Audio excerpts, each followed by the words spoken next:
Shalom, Bapak Ibu Saudara yang terkasih dalam Tuhan Yesus Kristus. Home Ministry mengucapkan selamat hari Minggu dan selamat beribadah kepada semua jemaat Tuhan yang mengikuti ibadah pada hari ini. Kita akan segera mulai ibadah kita. Saya undang jemaat untuk bangkit berdiri bersama-sama. Kita menghormati hadirat Tuhan. Kemuliaan bagi Tuhan di tempat yang maha tinggi.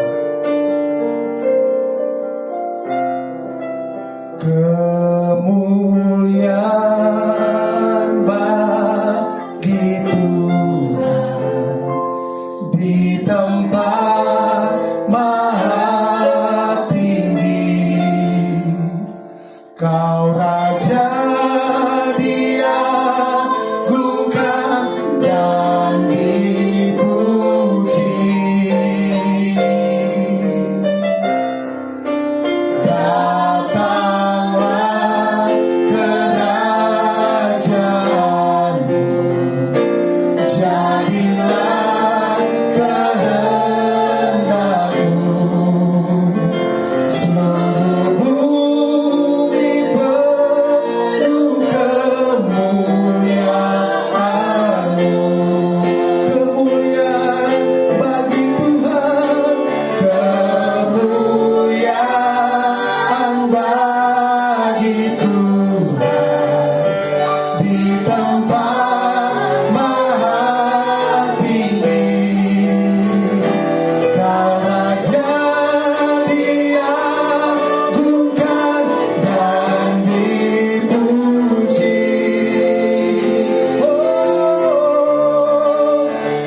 Bersama-sama.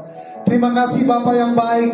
Terima kasih Tuhan Yesus. Terima kasih Roh Kudus. Kalau pada saat ini kami boleh berkumpul bersama-sama dimanapun kami berada ya Tuhan. Kami mengucap syukur untuk ibadah perdana Home Ministry, ibadah minggu ya Bapa, dimana pada saat ini dimulai melalui online ya Tuhan. Kami percaya bahwa dimanapun kami berada tidak mengurangi kuasa Tuhan untuk bekerja ya Bapa. Kami percaya bahwa dimanapun kami berada, di situ ada hadirat Tuhan. Yang sakit disembuhkan, yang lemah dikuatkan, yang berbeban berat mendapatkan kekuatan daripadamu ya Bapa. Oleh sebab itu ya Tuhan, kami buka ibadah Home Ministry ini dengan kekuatan daripada Roh Kudus. Dan kau berkati juga hamba-Mu yang akan menyampaikan kebenaran firman-Mu ya Bapa. Biar kami semua diberkati, nama Tuhan Yesus dipermuliakan. Hanya di dalam nama Tuhan Yesus Kristus, semua yang siap beribadah bersama saya katakan amin. Silakan duduk kembali dalam hadirat Tuhan. Kita mau menyembah Dia. Haleluya. Seperti rusa rindu sungai-Mu, demikian jiwa kami merindukan Engkau ya Tuhan. Haleluya.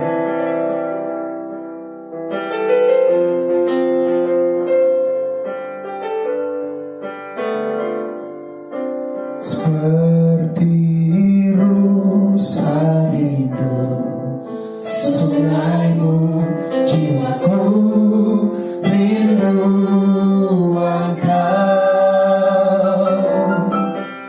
Kaulah Tuhan hasrat hatiku, ku rindu menyembah. Seperti rusa rindu sungai-Mu, seperti rusa rindu sungai-Mu, jiwaku rindu Engkau. Kaulah Tuhan, Kaulah Tuhan hasrat hatiku, ku rindu menyembah-Mu. Engkau kekuatan, Engkau kekuatan dan perisaiku. Kepadamu Rohku berserah.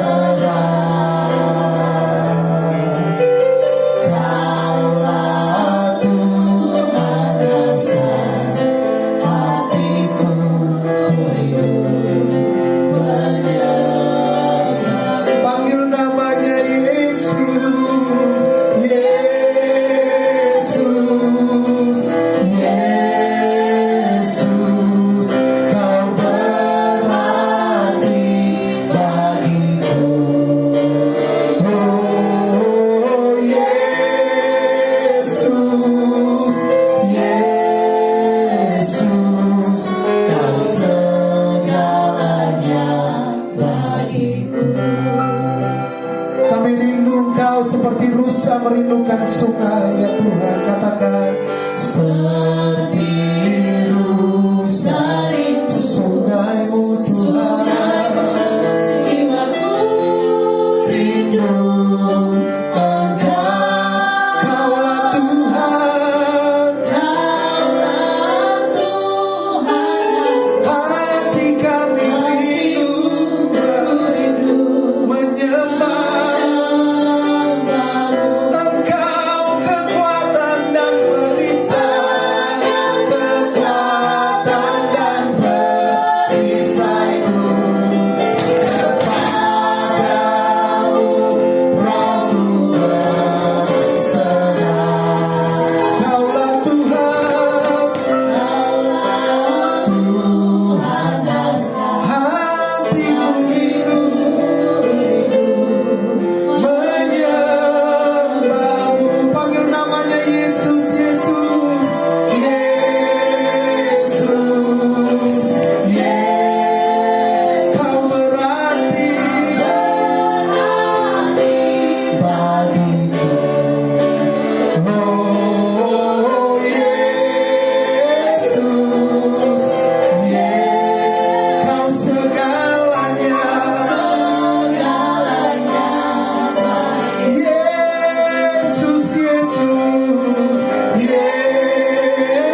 selalu tersedia buat setiap kita.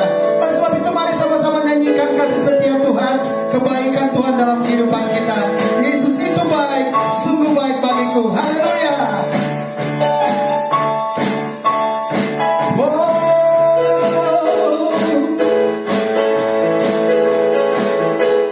Nyanyikan sama-sama.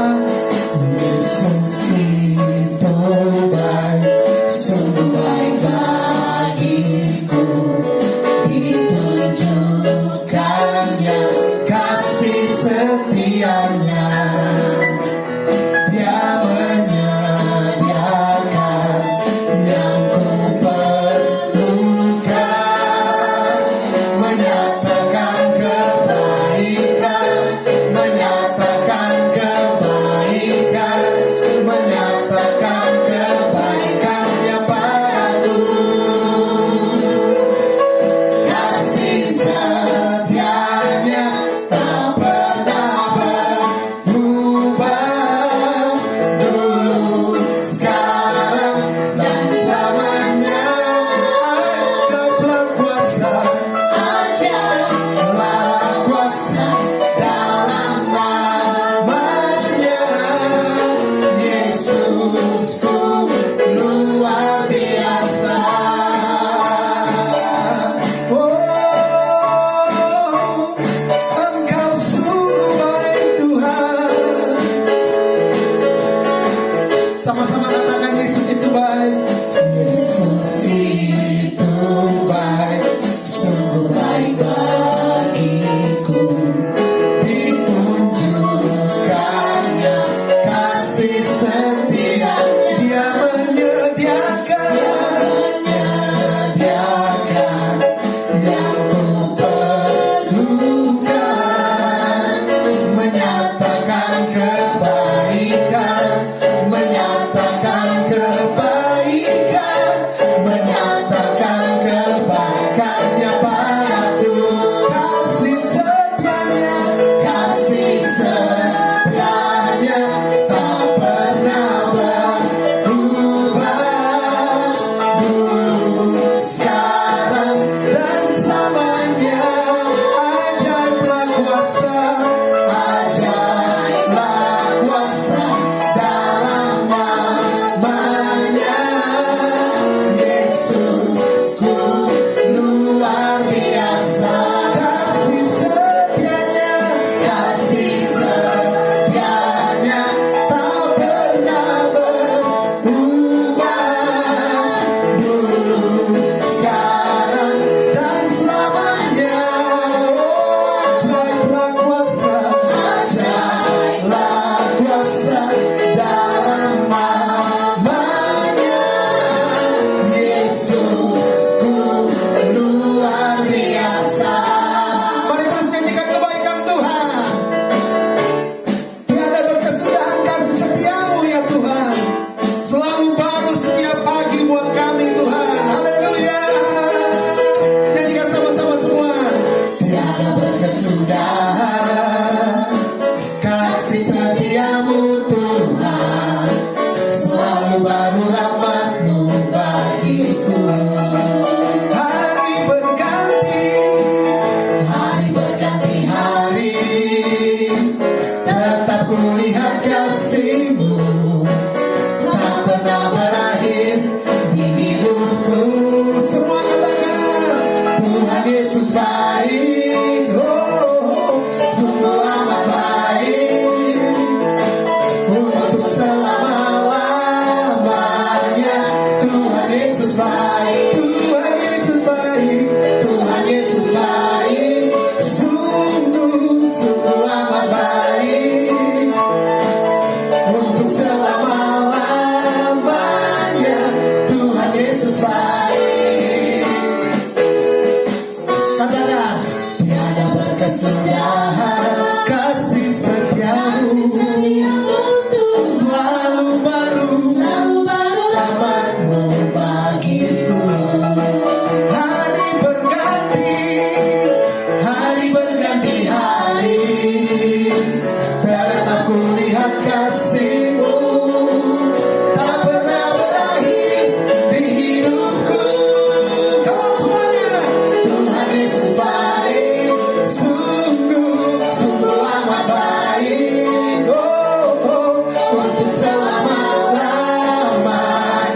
dalam kehidupan kita.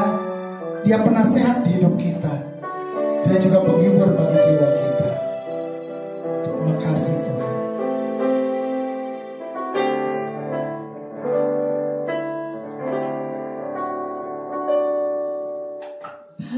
Penasehat di hidupku,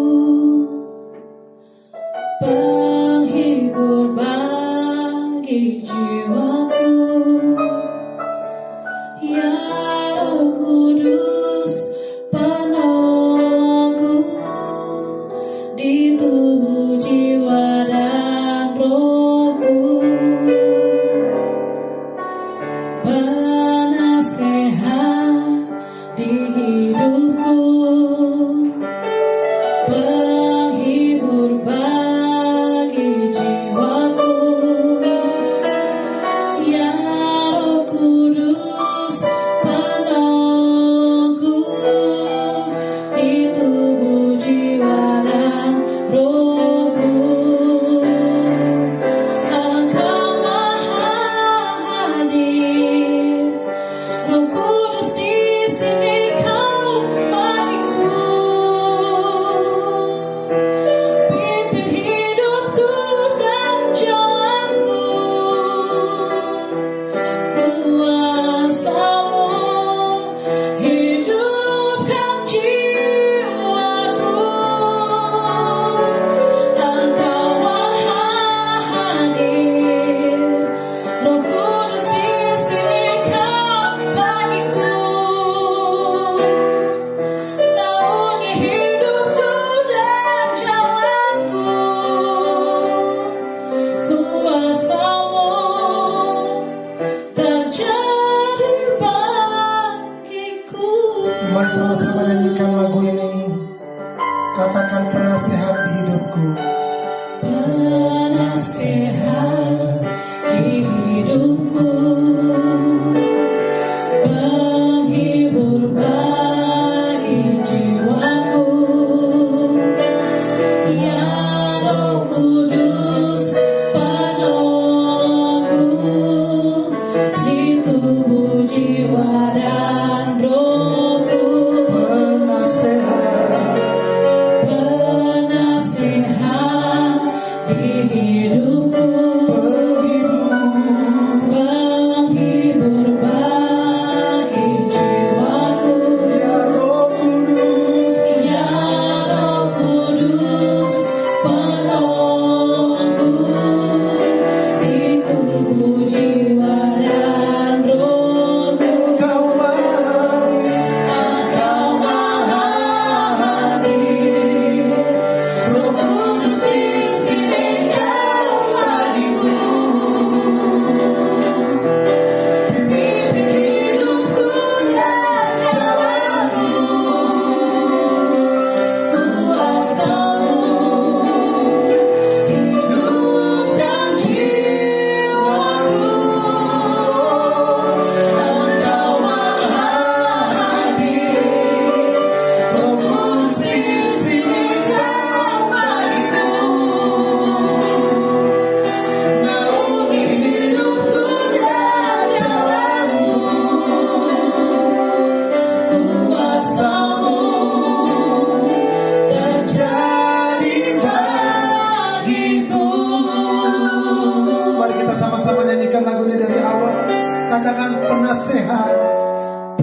Engkau maha hadir. Roh Kudus, Roh Kudus di sini kau bagiku.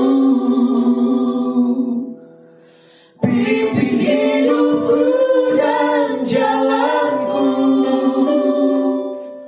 Kuasamu hidupkan jiwaku.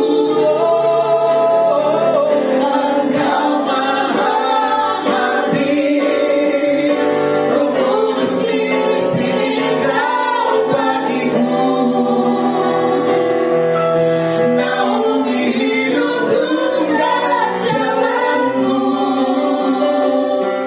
Kuasamu terjadi bagiku. Kuasamu terjadi bagiku.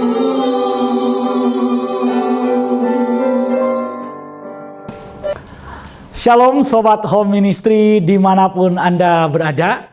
Saat ini kita akan mendengarkan firman Tuhan, tapi sebelumnya kita berdoa. Mari kita berdoa.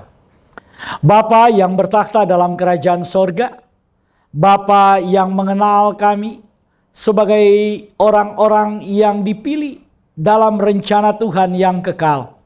Bapa yang telah memanggil kami dan menetapkan kami untuk menjadi anak-anak-Nya. Kami percaya kami akan dipermuliakan di dalam kemuliaan orang-orang percaya yang telah Tuhan janjikan. Kami percaya segala kepenuhan ilahi berkenan tinggal di dalam kami. Karena kami saat ini telah menjadi segambar, telah menjadi serupa dengan gambar dan rupa Tuhan itu. Oleh karena itu ya Bapak, saat ini kami ingin mendengarkan firman-Mu. Karena firman-Mu itulah yang memulihkan kami. Firman-Mu itulah yang menciptakan kami menjadi ciptaan-ciptaan yang baru. Oleh karena itu di dalam nama Tuhan Yesus kami percaya kami yang sakit dijamah oleh kuasa Tuhan, oleh kuasa firman-Mu. Kami yang berbeban berat diberi kelepasan. Kami yang datang dengan berbagai macam masalah diberi penghiburan dan jalan keluar. Dalam nama Tuhan Yesus. Kami rindu mendengar firman-Mu. Berfirmanlah kepada kami ya Bapa. Diamkan suara hati kami, biarlah suara Tuhan yang kami dengar. Pakai hamba-Mu, nyatakan kemuliaan-Mu. Dalam nama Tuhan Yesus kami berdoa, kami sambut firman-Mu. Haleluya. Amin. Sobat Home Ministry dimanapun Anda berada, pada hari ini saya akan melanjutkan khotbah pada minggu yang lalu. Secara berturut-turut selama 2 minggu saya sudah menyampaikan firman Tuhan. Dan ini adalah firman Tuhan yang menjadi dasar iman kita. Saudara, pada 2 kali hari Minggu saya sudah bicara tentang tujuan penciptaan manusia. Kenapa kita harus clear tentang tujuan penciptaan manusia? Karena saudara, orang Kristen itu banyak sekali pemahamannya. Saya ingin saat ini teman-teman yang sedang mempersiapkan diri untuk masuk dalam sakramen baptisan, apa yang kemudian kami sampaikan ini setidak-tidaknya menjadi bahan untuk pembelajaran buat kelengkapan kita, untuk lebih mengenal Tuhan kita Yesus Kristus, untuk lebih mengenal iman percaya kepada Yesus Kristus. Jadi 2 minggu berturut-turut, pada 2 minggu yang lalu saya sudah bicara tentang tujuan Tuhan menciptakan manusia berdasarkan gambar. Pada minggu yang lalu saya sudah menjelaskan tentang rupa. Saya ingin sedikit mengulas saudara, mengulang sedikit supaya saudara nggak ketinggalan. Karena buat teman-teman yang akan mengikuti baptisan, dimanapun Anda berada dan mengikuti program pada hari ini, program Home Ministry, saya harap saudara bisa saksama memperhatikan firman Tuhan yang disampaikan. Kalau dalam 2 kali pertemuan kemarin mungkin saudara nggak bisa hadir, saya ingin mengulang secara singkat saudara. Jadi ketika Tuhan menciptakan manusia, Tuhan punya rencana. Tuhan punya rencana yang besar. Ada rencana Tuhan yang besar ketika Tuhan menciptakan manusia. Dalam Kejadian 1 ayat 26, 27 dan 28 dijelaskan bahwa Tuhan punya rencana. Marilah kita menciptakan manusia menurut gambar dan rupa. Jadi ada rencana Tuhan. Ingin menghadirkan satu makhluk yang segambar dan serupa dengan Tuhan. Tapi pada ayat yang ke-27, Kejadian 1, dikatakan bahwa Tuhan menciptakan manusia itu berdasarkan gambar. Jadi ada rencana Tuhan gambar dan rupa. Gambar itu apa? Saya sudah jelaskan, gambar itu adalah komposisi. Komposisi maksudnya apa sih Pak? Komposisi itu berbicara tentang frame. Frame saudara diciptakan, blueprint. Jadi sebelum saudara dan saya ada, kita tuh punya blueprint dalam rencananya Tuhan. Dalam planningnya Tuhan. Nah blueprint itu Tuhan kemudian nyatakan. Karena apa yang ada dalam pikiran Tuhan, apa yang telah Tuhan rencanakan, itu harus Tuhan eksekusi. Harus Tuhan genapi. Harus Tuhan realisasikan. Kira-kira begitu saudara. Dan realisasinya apa? Realisasinya hadirlah manusia pertama yang bernama Adam. Tapi Adam itu diciptakan berdasarkan gambarnya Tuhan. Siapa gambar Tuhan? Kolose 1 ayat 15 bilang, gambar Tuhan itu adalah Yesus. Ia adalah gambar Elohim yang tidak kelihatan. Firman Tuhan bilang begitu. Jadi Yesus itu adalah gambar, blueprint, frame ketika Adam itu diciptakan. Jadi Adam diciptakan dalam komposisi Yesus.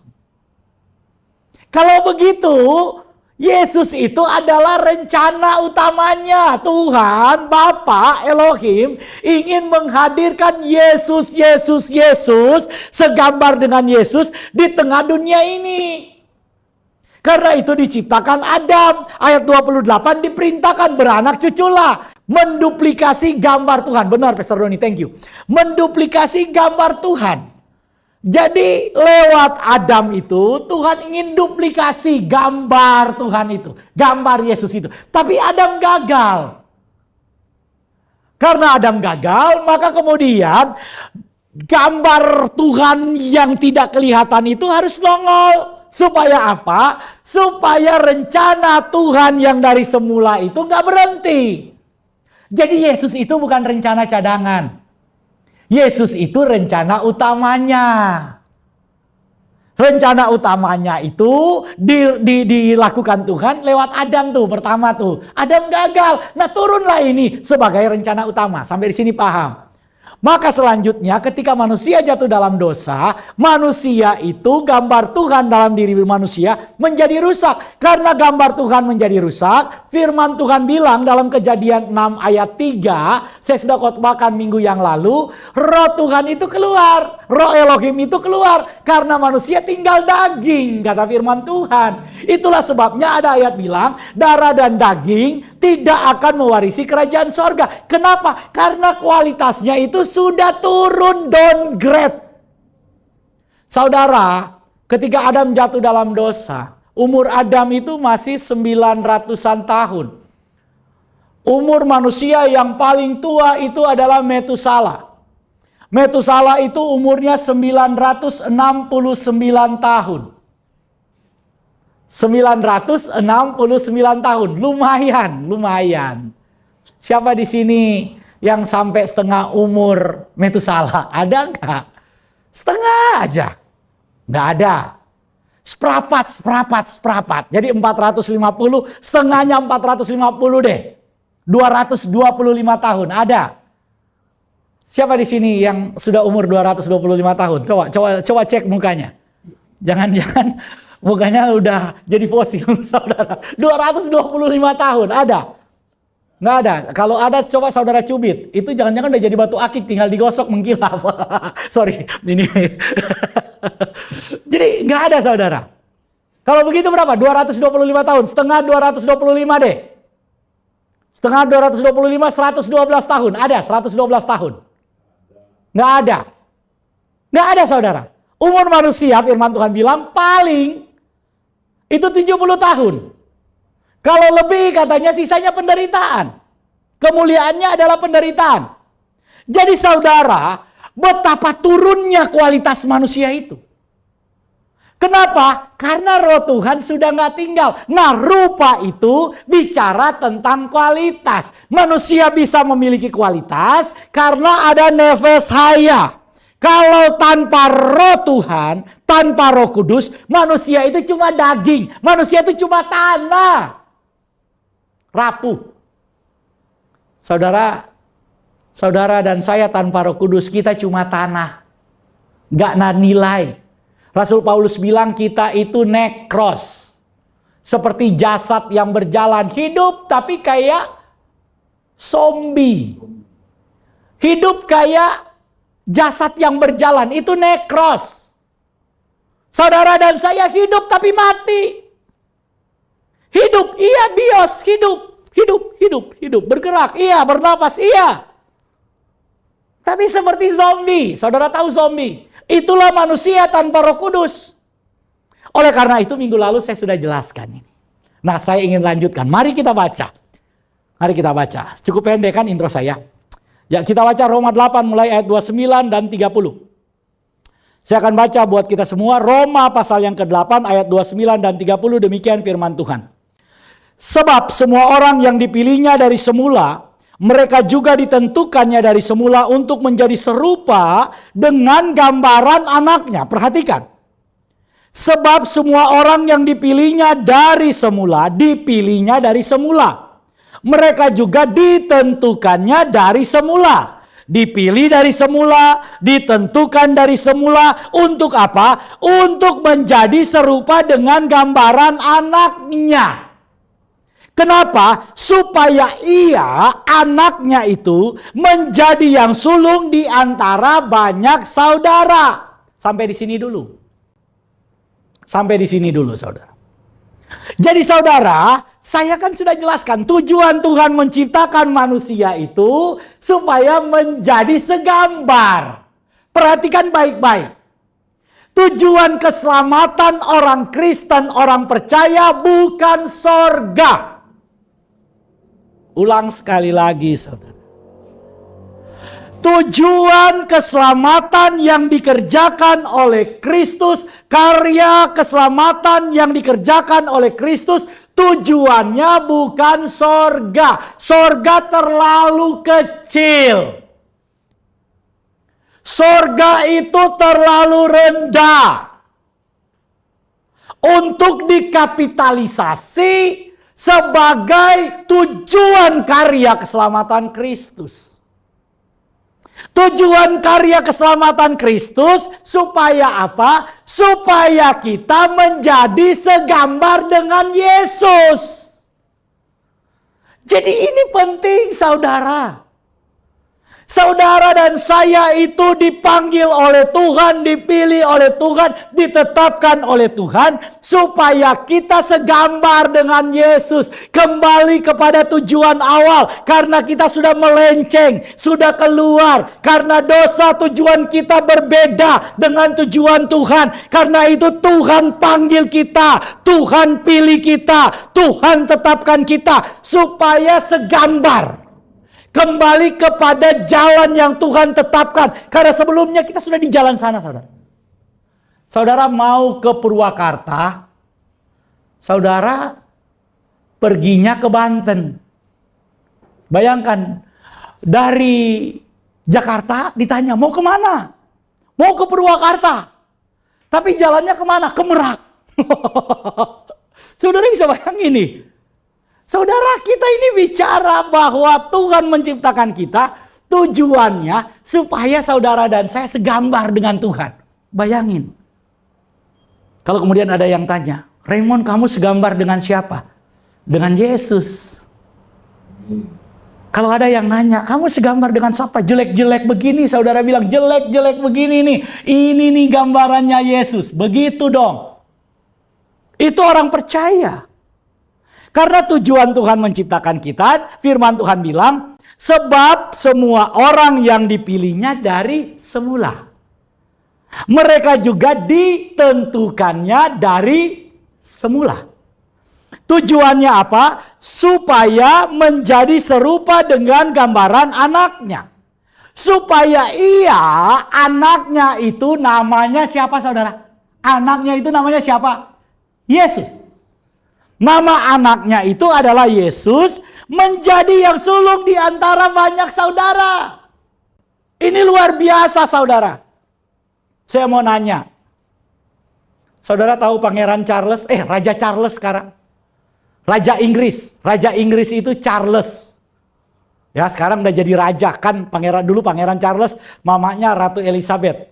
Raja Charles sekarang. Yang pangeran sekarang William, ya. Jadi kalau kemudian Pangeran William bilang, Raymond itu saudaraan dengan saya. Kira-kira saudara, saya mau tanya, saudara senang nggak? Kalau Raymond yang mengaku saudara dengan siapa? Dengan Pangeran William, orang ketawa. Muka lu ada mirip-mirip dari mana? Tapi kalau dia yang ngomong, itu saudara saya. Walaupun muka saya nih nggak ada mirip-miripnya, tapi dia yang ngakuin. Saya mau tanya saudara, senang nggak? Senang dong.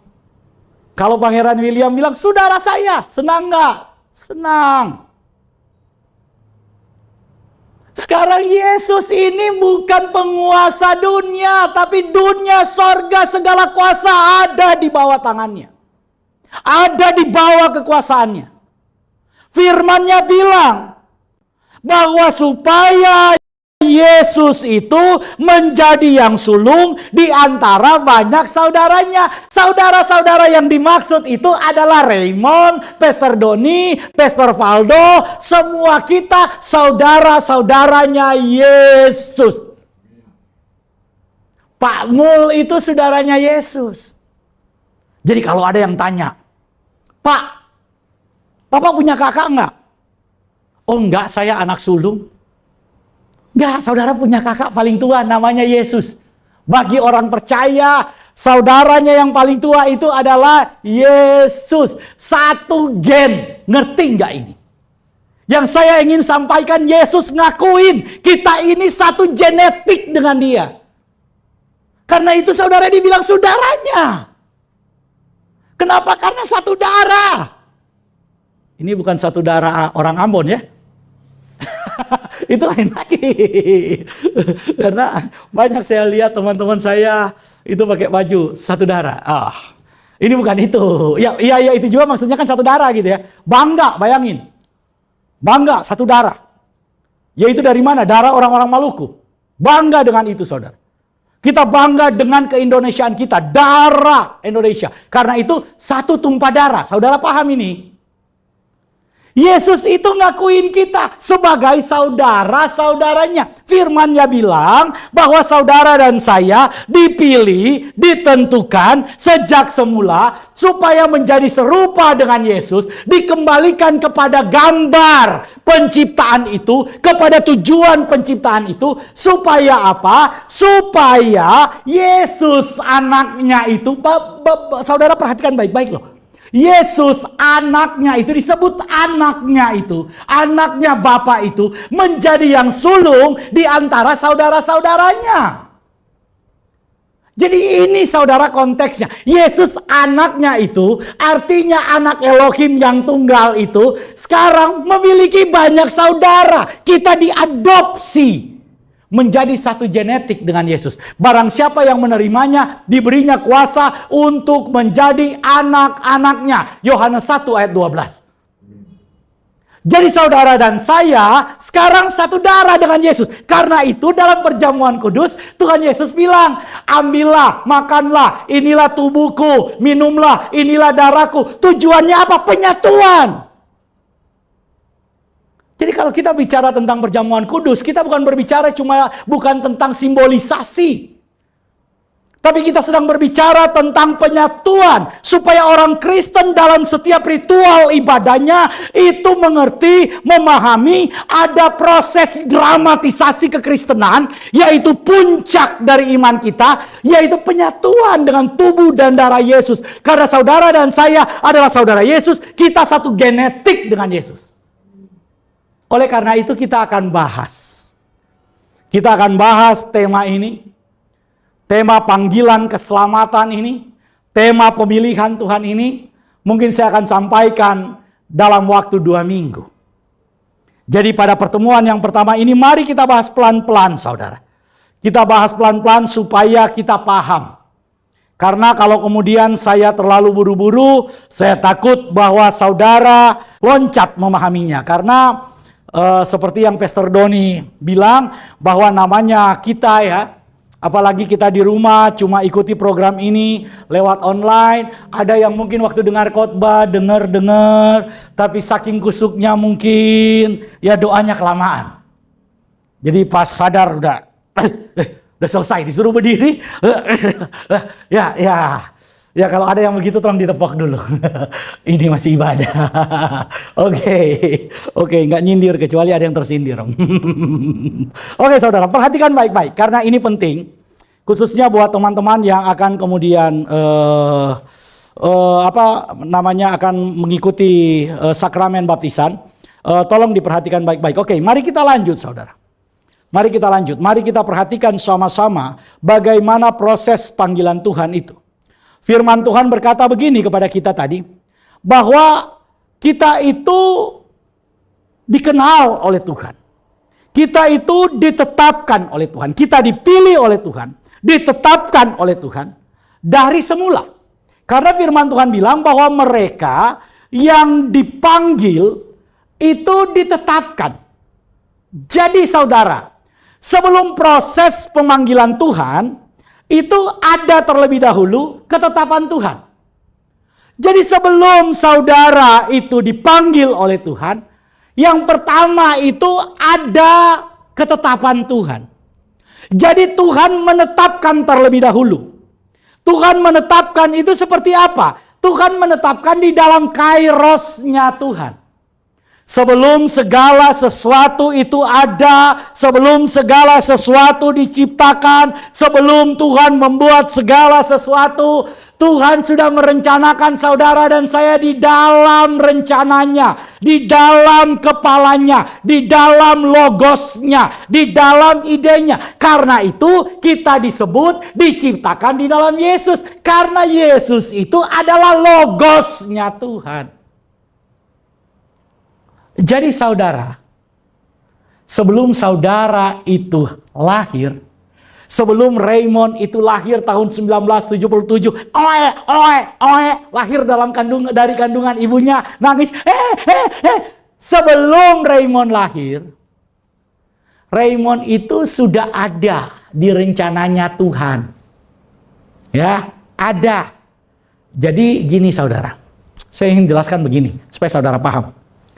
Misalnya saudara ini kepengen ke Jakarta. Sebelum saudara ke Jakarta, nanti ini mau Imlek, ya, libur panjang. Dari tanggal 7 ada Imlek, tanggal 7 Imlek ya? Bukan, tanggal 7 itu ada Maulid. Jadi ada hari raya. Tanggal 9 hari raya. Tanggal 8 kejepit, kebetulan nih libur panjang. Tanggal 14 Valentine, libur juga, libur pemilu. Jadi saudara bablas ini mau libur panjang. Nah ketika saudara merencanakan liburan panjang, ini kan ada rencana saudara. Rencana saudara mau kemana? Oh ada yang kemudian merencanakan kita kepengen jalan-jalan ke kebun binatang. Ada di Jakarta yang kepengen jalan-jalan dengan keluarga ke Bandung. Ada mungkin teman-teman yang di Purwakarta kepengen mancing. Nah bapak-bapak tuh, wah lagi libur begini cari tempat mancing. Ada juga ngerencanain mau kemana, mau ke rumah anak. Ada yang rencanain mau pulang kampung. Ada yang rencanain mau kemana. Saudara punya rencana. Nah ini kan rencana ini ada dalam kepala. Betul? Ada dalam kepala. Apa yang kemudian ada dalam rencana kita? Kita kepengen eksekusi. Kita kepengen kerjakan. Tapi sebelum saudara kerjakan, itu kan sudah ada dalam kepala. Oh saya mau kesini. Nah setelah saudara di hari yang saudara rencanakan itu, maka saudara eksekusi sesuai dengan apa yang ada dalam kepala saudara. Yang saudara rencanakan. Saya kasih contoh. Saudara ibadah ini bisa terlaksana karena ada rencana dari Pastor Doni. Pastor Doni ini merencanakan. Oke. Nanti untuk ibadah di awal Februari, 2 minggu awal Februari, kita mau ibadah dan tolong itu disiapkan Pastor Raymond khotbah untuk pembinaan iman. Karena ada saudara-saudara kita yang mau dibaptis. Ada rencana. Oke. Rencana itu kemudian kita eksekusi. Oke. Pastor Doni kalau begitu bagaimana kita menyiapkan materinya? Tenang aja. Mari kita siapkan materinya, pada tanggal ini kita akan kemudian membuat materinya. Pastor Doni kemudian mulai menghubungi Pastor Valdo. Pastor Valdo, gimana soal tempat? Sudah dicek? Sudah. Bisa. Dipakai? Bisa. Oke. Hubungi saya. Pastor Raymond tanggal begini, siap. Ketika tiba tanggal yang sudah direncanakan, maka Pastor Doni sudah siapin alat-alatnya, lampunya, kabelnya, bahkan minumnya, nih kopinya, disiapkan semuanya saudara. Karena apa yang ada di kepala itu dieksekusi, direncanakan. Saya sudah siapkan materinya, apalagi jasnya, sudah siap. Gak mungkin kemudian, pas datang, aduh Pastor Doni, sorry, lupa, cuma datang pakai apa, baju renang. Ya kan enggak saudara. Apa yang ada dalam rencana, itu dikerjakan. Karena itu saudara, sebelum memulai segala sesuatu, rencanakan. Mumpung nih tahun 2024, baru mulai saudara. Apa yang menjadi rencanamu direncanakan, karena firman Tuhan itu mengajarkan orang percaya itu untuk merencanakan segala sesuatu. Tuhan Yesus bilang, nggak ada jenderal yang mau pergi berperang, raja yang mau pergi berperang, dia itu nggak merencanakan, dia nggak menghitung bagaimana pasukannya, bagaimana kesiapannya, berapa jumlahnya, menganalisa bagaimana kekuatan musuh. Tuhan Yesus bilang, nggak mungkin ada orang yang membangun rumah tanpa merencanakan, menghitung berapa biayanya. Semuanya Tuhan Yesus bilang. Jadi jangan saudara bilang, ya terserah Tuhan aja. Yang mau hidup kita, jangan Tuhan yang disuruh mikir. Enak banget saudara. Yuk, ya terserah Tuhan aja. Ya ampun, yang mau hidup kan saudara. Atau mau cepat-cepat ketemu Tuhan Yesus? Enggak kan? Karena itu, kalau kita punya rencana, kita eksekusi, begitu juga dengan Tuhan. Sebelum saudara itu diciptakan oleh Tuhan, kita ada dulu dalam rencana Tuhan. Nih, Tuhan sudah berencana. Tuhan rencanakan dalam kekekalan. Saudara dan saya, nama saudara sudah ada ditetapkan oleh Tuhan di dalam rencana Tuhan. Jadi saudara dan saya itu lahir ke dalam dunia, ada dalam dunia, bukan kebetulan. Saudara dan saya ada dalam dunia bukan karena orang tua kita lagi iseng. Saudara bisa ada dalam dunia bukan karena kecelakaan, gak ada kecelakaan. Kalau kita bisa ada di dalam dunia, saudara dan saya ada di dalam dunia, itu karena saudara dan saya ada dalam ketetapan Tuhan, ada dalam rencana Tuhan. Sejak semula saudara dan saya sudah ada dalam rencana Tuhan yang mulia, dalam kairosnya Tuhan.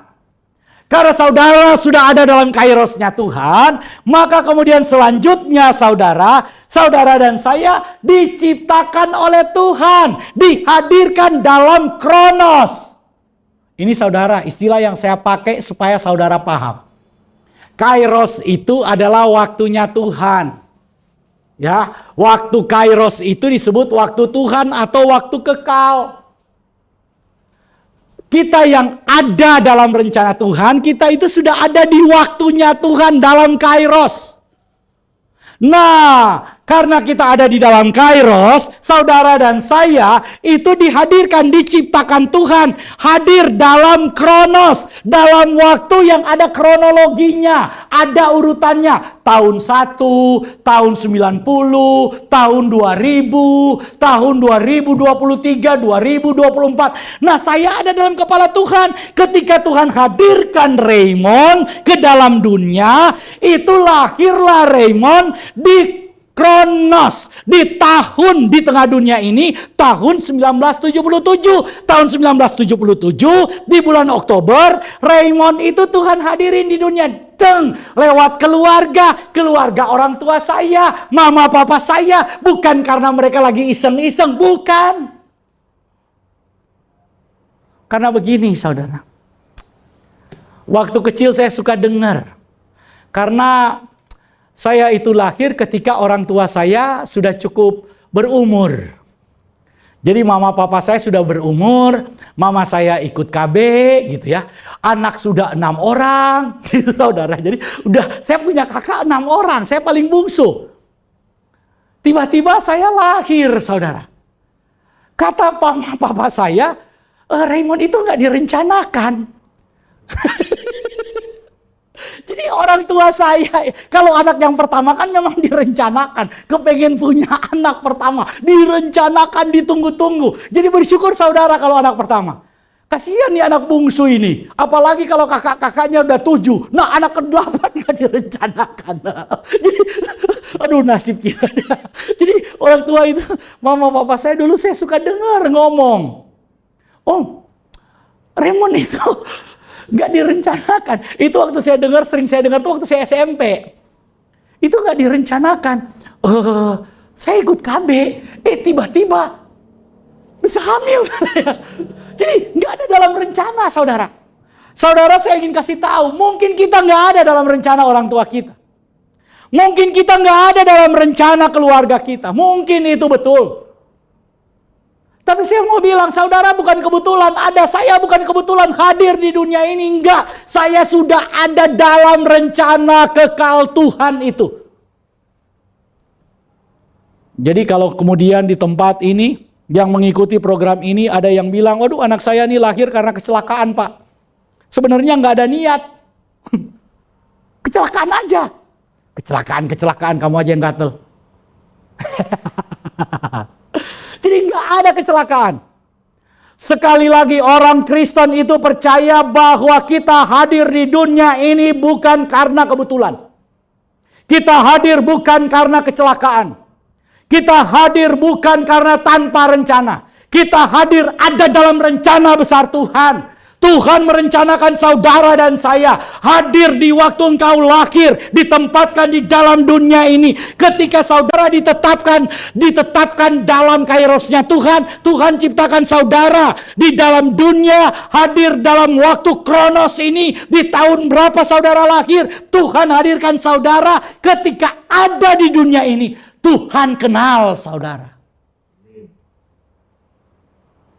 Saudara, mungkin saudara berkata, Pak, saya itu lahir dalam keluarga yang bukan orang percaya, Pak. Keluarga saya semua itu nggak ada, Pak, yang percaya Yesus. Saya mau bilang, saudara, bukan kebetulan saudara bisa percaya Yesus.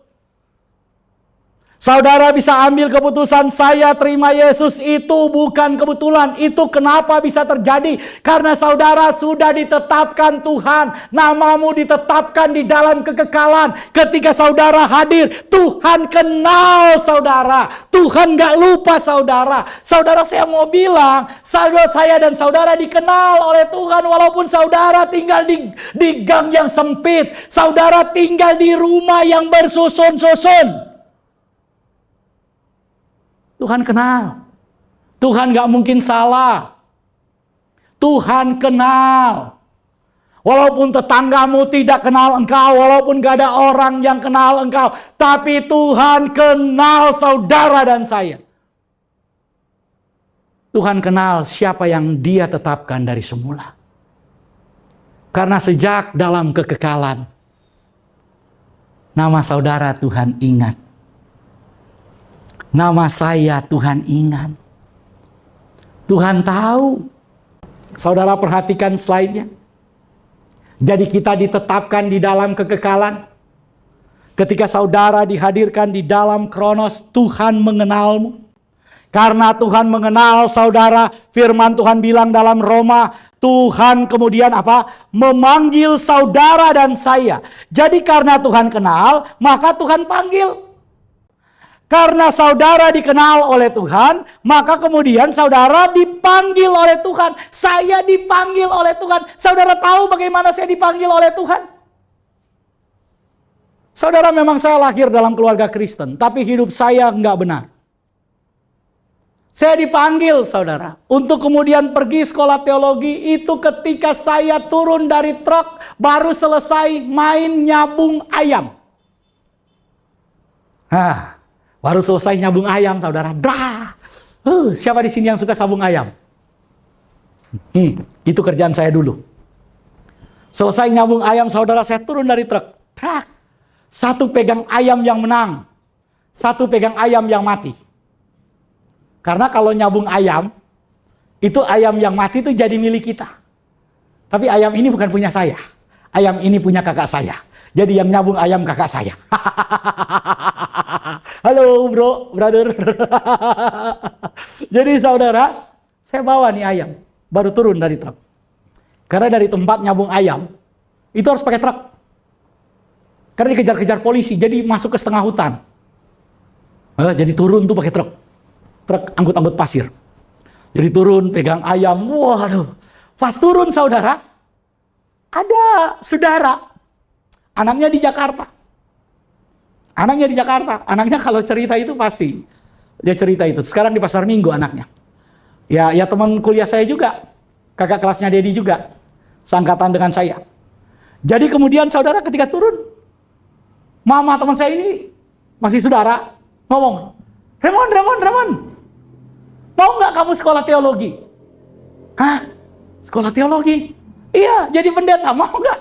Saya dalam hati, apa nggak sadar? Ini kan lagi pegang ayam. Ditawarin jadi pendeta, bayangin. Jangan-jangan teman-teman diajak nyambung ayam lagi. Saudara dipanggil. Nyambung ayam. Bayangin, saya aja nggak percaya. Saya aja nggak percaya dengan saya. Saya itu nggak percaya dengan saya kalau kemudian bisa diselamatkan oleh Yesus. Karena itu berkali-kali saya bilang, kalau mengandalkan kekuatan saya nggak mungkin. Yang paling saya takut adalah diri saya sendiri. Tapi firman Tuhan berkata, Tuhan kenal. Tuhan kenal saudara. Saudara mungkin berkata, Pak saya berdosa. Oh Tuhan kenal. Karena itu dia panggil saudara. Dia angkat saudara dan saya. Dia bawa kita. Masuk di dalam rencananya. Dia kembalikan kita dari arah jalan yang salah. Dia kembalikan kita dari hamartia. Dia kembalikan kita kepada jalan Kristus. Akulah jalan, kebenaran, dan hidup. Karena saudara dikenal, maka Tuhan Yesus panggil saudara. Tuhan Yesus panggil. Dia panggil kita, Raymond, mari ikut aku. Ketika dia memanggil saya, sama dia memanggil Matius. Sama dengan dia memanggil Petrus. Sama dengan dia memanggil teman-teman murid-murid yang lain. Dipanggil. Ketika Matius sedang memungut cukai, Lewi si pemungut cukai sedang ada di rumah cukai, sedang berbuat dosa, Tuhan panggil, hei, ikutlah aku. Ketika Petrus si penjala manusia, yang kemudian peragu, yang kemudian mudah berubah, yang pelin-pelan, karena itu dia disebut Simon. Tuhan panggil dia untuk menjadi batu karang. Saudara, Tuhan tahu kita, Tuhan kenal kita. Dia tahu Raymond, dia tahu kelemahan Raymond, dia tahu ketidakmampuan Raymond. Tapi dia kenal, karena dia kenal, dia panggil dan dia tahu bagaimana mengubah Raymond. Tuhan Yesus tahu bagaimana cara mengubah hidupmu. Tuhan Yesus tahu bagaimana cara memakai hidupmu. Karena itu jangan batasi kekuasaan Tuhan dalam mengubah hidupmu, dalam mempekerjakan hidupmu, dalam memakai saudara dan saya dalam rencana Tuhan yang besar untuk hidupmu. Jangan saudara batasi kekuasaan Tuhan dengan ketidakmampuanmu, dengan kelemahanmu. Jangan batasi, tapi serahkan semuanya kepada Tuhan dan katakan, suka-sukamu Tuhan Yesus, suka-sukamu Tuhan Yesus. Kamu mau pakai dengan cara apa, pakailah aku. Karena itu Tuhan panggil saudara. Tuhan panggil karena dia kenal, dia panggil saudara. Setelah dia panggil saudara, karena kita dipanggil dalam keadaan tidak benar, sama seperti saya yang saya cerita lagi bahwa ayam itu, maka ketika dia panggil saya, dia benarkan kita. Dia kuduskan kita. Sekarang saya ada dalam proses pengudusan Tuhan itu. Dia kuduskan lewat darah Kristus. Saya kudus. Karena itu sekarang selagi saya masih hidup, sejak saya percaya Yesus dan proses saya hidup saat ini, maka saya hidup di dalam proses apa? Ini penting untuk kita pahami. Dalam proses bagaimana kita terus menerus disempurnakan. Saudara dan saya disempurnakan. Tapi selama kita masih ada di dalam daging ini, kita nggak mungkin sampai kepada level sempurna itu. Karena daging ini sudah downgrade-nya luar biasa.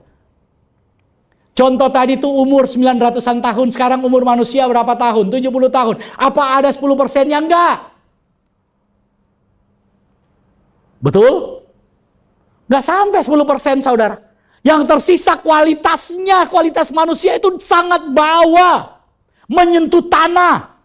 Dari mana asalnya? Karena itu saudara, proses di mana kita dibenarkan oleh Tuhan, kita membutuhkan Roh Kudus. Hanya Roh Kudus yang bisa memampukan kita. Hanya Roh Kudus yang bisa menguatkan kita. Setelah kita dibenarkan, Roh Kudus terus menerus memproses kita. Sampai pada akhirnya, saudara dan saya dimuliakan oleh Tuhan. Kapan kita dimuliakan oleh Tuhan? Ketika Yesus Kristus datang. Karena itu, home ministry di awal selalu memulai dengan seminar akhir zaman, memulai dengan rapture, memulai dengan pengangkatan. Karena kita sedang berbicara bahwa nanti pada akhirnya puncak daripada keserupaan kita dengan Kristus itu terjadi ketika kita menyatu dengan Yesus. Karena dia adalah yang sulung di antara saudara-saudaranya. Pada akhirnya kita akan dimuliakan. Kira-kira ini timeline-nya. Saudara ditetapkan di dalam rencana Tuhan. Dihadirkan lahir ke dalam dunia. Ketika kita lahir di dalam dunia, Tuhan mengenal kita. Karena dia mengenal kita, maka saudara dipanggil. Karena saudara dipanggil, kita dibenarkan. Setelah kita dibenarkan, kita berproses selama kita hidup. Karena ketika saudara percaya Yesus, nggak langsung mati. Ketika kita percaya Yesus, kita masih hidup. Nah, sisa hidup kita, kata Rasul Paulus, itu kita berikan untuk Kristus. Sudah menjadi milik Yesus. Rasul Paulus bilang, kalau aku mati itu adalah keuntungan. Tapi kalau aku masih hidup, maka aku akan hidup untuk Kristus. Berbuah bagi Yesus. Mari saudara. Saya yakin dan saya percaya. Bukan kebetulan, nggak ada kata kebetulan. Saudara bisa percaya Yesus. Saudara bisa percaya Yesus karena Tuhan sudah menetapkanmu. Saudara bisa percaya Yesus, mengambil keputusan percaya Yesus. Apapun resikonya saudara tetap percaya karena saudara sudah ditetapkan Tuhan. Saudara dikenal oleh Tuhan. Namamu dikenal. Oh, namamu Pak Mul, Tuhan kenal. Namamu siapa? Pastor Doni, Tuhan kenal. Namamu siapa? Raymond, Tuhan kenal. Karena kita dikenal, kita dipanggil. Ketika saudara dipanggil, nah itu saudara jadi percaya. Pak, saya jadi percaya. Karena itu saya mau baptis. Itu artinya saudara sedang dipanggil oleh Tuhan. Dipanggil dari jalan yang salah nih. Jalan ke sono. Mau ke Purwakarta, saudara ke Merak. Nah, salah kan jalannya. Tuhan kemudian panggil, sini, balik sini arahnya. Balik. Sekarang setelah kita dipanggil, kita dalam proses. Tuhan benarkan kita. Benarkan dengan apa? Darah Yesus. Sekali Tuhan benarkan, saudara jadi orang yang benar. Status kita dibenarkan. Benar, saudara. Kita bukan mengejar kebenaran. Kita sudah dibenarkan satu kali untuk selamanya. Dibenarkan. Tapi kita masih hidup. Karena kita masih hidup di dalam daging ini, mari kita hidup sebagai orang yang dibenarkan. Karena status kita dibenarkan, hiduplah di dalam kebenaran Tuhan. Karena pada akhirnya, saudara dan saya akan dimuliakan Tuhan. Pada minggu yang akan datang, saya akan menyampaikan lebih dalam lagi tentang panggilan keselamatan ini. Jadi ini adalah pembinaan iman, tapi tema 2 minggu ini panggilan keselamatan. Saudara dikenal, karena Tuhan mengenal saudara ketika hadir di dunia. Karena Tuhan lebih dulu menetapkan saudara. Karena Tuhan tetapkan, maka saudara hadir di dunia dia kenal. Karena saudara Tuhan kenal, saudara dipanggil. Karena saudara dipanggil, Tuhan membenarkan saudara. Karena sebelumnya kita hidup itu nggak benar, Tuhan membenarkan kita dalam proses pembenaran ini. Tuhan sudah membenarkan kita masih hidup. Hiduplah dalam kebenaran Tuhan. Karena pada akhirnya saudara dan saya akan dimuliakan Tuhan. Tuhan Yesus memberkati. Sampai jumpa pada minggu yang akan datang. Kita berdoa. Terpujilah Engkau ya Kristus. Tuhan yang menciptakan kami. Tuhan yang memulihkan kami. Tuhan yang menyelamatkan kami. Dan Tuhan yang memberkati kami. Kami percaya segala sesuatu diciptakan di dalam Tuhan. Di dalam Yesus Kristus. Dan untuk Tuhan Yesus Kristus. Kami serahkan hidup kami ke dalam tangan-Mu, ke dalam kuasa-Mu. Dalam nama Tuhan Yesus kami berdoa. Haleluya. Amin. Sobat Home Ministry, kita akan masuk dalam perjamuan kudus. Saya harap saudara mempersiapkan diri. Silakan saudara mengambil sarana yang digunakan untuk perjamuan. Kalau saudara sudah menyiapkan roti, menyiapkan anggur, tolong disiapkan. Tapi kalau saudara belum menyiapkan, mungkin saudara hanya menyiapkan persiapan perjamuan yang ada. Mari kita persiapkan itu, kita kuduskan itu, dan kita masuk dalam perjamuan kudus. Tuhan Yesus memberkati. Sobat Home Ministry, kita akan masuk dalam perjamuan kudus. Buat jemaat Tuhan yang sudah menyiapkan anggur perjamuan dan roti, saya persilakan untuk berdiri dan kita akan masuk dalam perjamuan kudus. Inilah ketetapan firman Tuhan tentang perjamuan kudus. Yesus berkata, "Akulah roti hidup yang telah turun dari sorga. Jikalau seorang makan dari roti ini, ia akan hidup selama-lamanya. Dan roti yang kuberikan itu ialah dagingku, ia akan kuberikan untuk hidup dunia." Maka kata Yesus kepada mereka, "Aku berkata kepadamu, sesungguhnya, jikalau kamu tidak makan daging anak manusia dan minum darahnya, kamu tidak mempunyai hidup di dalam dirimu. Barang siapa makan dagingku dan minum darahku, ia mempunyai hidup yang kekal, dan aku akan membangkitkan dia pada akhir zaman. Sebab dagingku adalah benar-benar makanan, dan darahku adalah benar-benar minuman. Barang siapa makan dagingku dan minum darahku, ia tinggal di dalam aku dan aku di dalam dia. Sama seperti Bapa yang hidup mengutus aku, dan aku hidup oleh Bapa, demikian juga barang siapa yang memakan aku akan hidup oleh aku." Dan ketika mereka sedang makan, Yesus mengambil roti, mengucap syukur, memecah-mecahkannya, lalu memberikannya kepada murid-muridnya, dan berkata, "Ambillah, makanlah, inilah tubuhku. Sesudah itu ia mengambil cawan anggur, mengucap syukur, lalu memberikan kepada mereka dan berkata, "Minumlah kamu semua dari cawan ini, sebab inilah darahku, darah perjanjian yang ditumpahkan bagi banyak orang untuk pengampunan dosa." Kalau saudara percaya bahwa roti dan anggur ini adalah persekutuan dengan tubuh dan darah Yesus, mari kita angkat lebih tinggi dari kepala kita. Dan kita mengaku bersama-sama. Dalam nama Tuhan Yesus, kami percaya.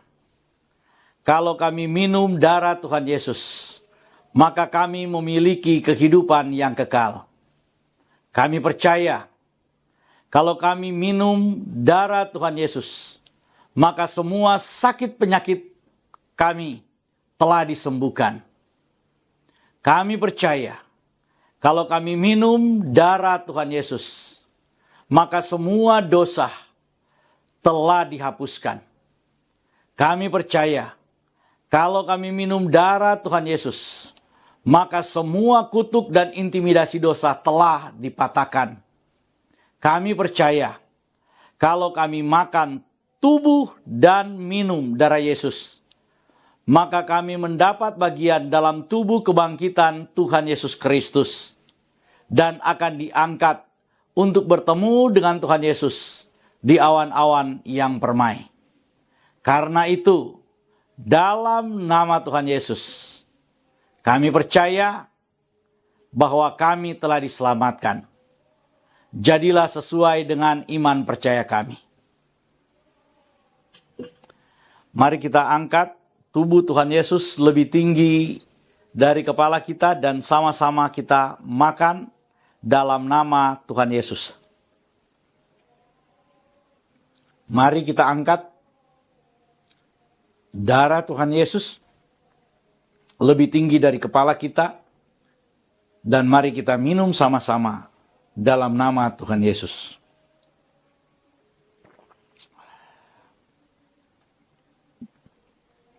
Kita percaya kita telah menyatu dengan tubuh dan darah Tuhan Yesus. Dan kita telah diselamatkan, kita memiliki kehidupan yang kekal. Mari kita mengucap syukur bersama-sama. Terbesar dalam hidupku, pengorbananmu yang selamatkanku. Engkaulah harta yang tak ternilai, yang ku miliki dan ku hargai. Yesus Engkau ku kagumi. Karya terbesar dalam hidupku, pengorbananmu yang selamatkanku. Engkaulah harta yang tak ternilai, yang ku miliki dan ku hargai. Yesus Engkau ku kagumi. Yesus Engkau ku kagumi. Yesus Engkau ku kagumi.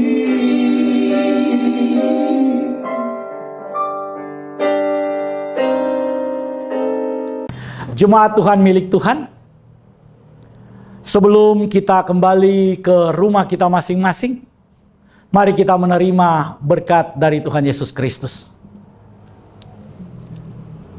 Jemaat Tuhan milik Tuhan, terimalah berkat dari Tuhan kita Yesus Kristus. Di dalam nama Tuhan Yesus Kristus, diberkatilah hidupmu. Diberkatilah keluarga, suami, istri, anak-anak, dan cucu-cucumu. Diberkatilah rumah tempat tinggalmu. Diberkatilah tubuh jasmani dan kesehatanmu. Diberkatilah sumber-sumber mata pencarian, pekerjaan, bisnis, penghasilan, karir, dan segala sesuatu yang engkau kerjakan. Diberkatilah pertumbuhan rohanimu. Biarlah semua berkat dari Bapa Yahweh, cinta kasih dari Tuhan kita Yesus Kristus, Yesua Hamasia, dan persekutuan dengan rohnya yang kudus, Ruach HaKodes, menyertai kita semua, mulai dari sekarang, sampai Tuhan Yesus datang kembali menjemput kita. Mari kita yang percaya dan menerima berkat Tuhan ini, berkata bersama saya, amin.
Selamat hari Minggu.